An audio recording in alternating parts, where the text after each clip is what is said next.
મારા વાલા દર્શક મિત્રો, આ રક્ષાબંધન આવે ને મને ગભરામણ શરૂ થઈ જાય છે. મારે સગી બેન એકે નથી, પણ રક્ષાબંધનને દિવસે કોણ જાણે ક્યાંથી બહેનોના રાફડા ફાટી નીકળે. અરે વર્ષ દરમિયાન જે બહેનો પ્રત્યે આપણે મનોમન આકર્ષાયા હોઈએ એ જ બહેનો હાથમાં રાખડી લઈને સામે ઊભી હોય ને ત્યારે સીતા માતા જેવી ફિલિંગ થાય.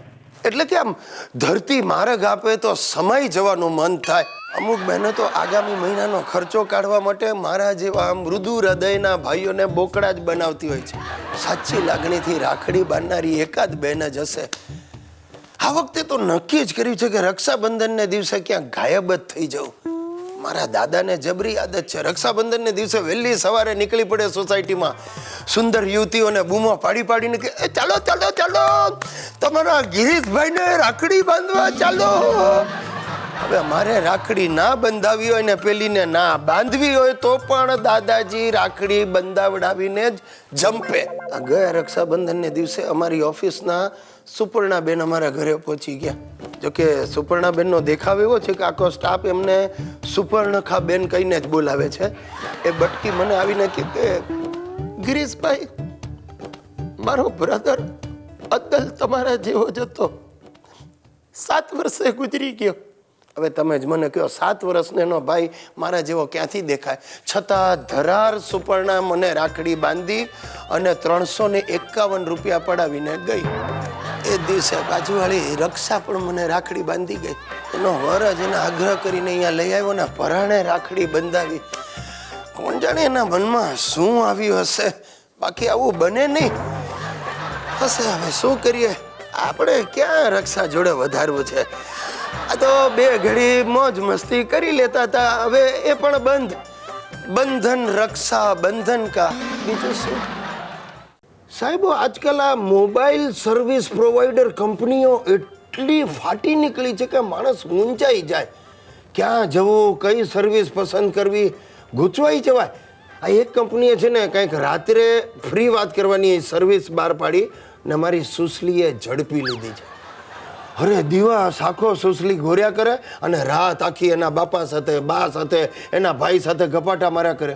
અને હું કાંઈ બોલવા જાઉં મને તો ગાંઠતી જ નથી. હમણાંની સવારે વાત કરતો અને એ પણ મારી સાથે ફોન પર જ વાત કરવાની. બોલો, અરે ભાઈ થાકી જવાય આ ફોન.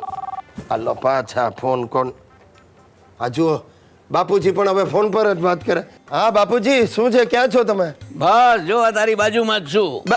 અરે બાપુજી બાજુમાં ફોન પર વાત કર. અરે પણ જો હવે આપણે છે ને મોઢા હામે મળીએ ને તો વાત કરવાની નહીં, બધી વાતો છે ને આ મોબાઈલ થી જ કરવાની. અરે પણ બાપુજી આમ ઘરમાં ને ઘરમાં એક સોફામાં બેસીને મોબાઈલ પર વાતો કરીએ, લાંબા લચક બિલ આવે ને હું લાંબો થઈ જઈશ. અરે નહીં આવે ગિરિયા, સાંભળી લે, મેં નંબર એ જ રાખ્યો છે. ઓલી સર્વિસ પ્રોવાઈડર છે ને એને 20 રૂપિયા આપી અને કંપની જ બદલી નાખી છે.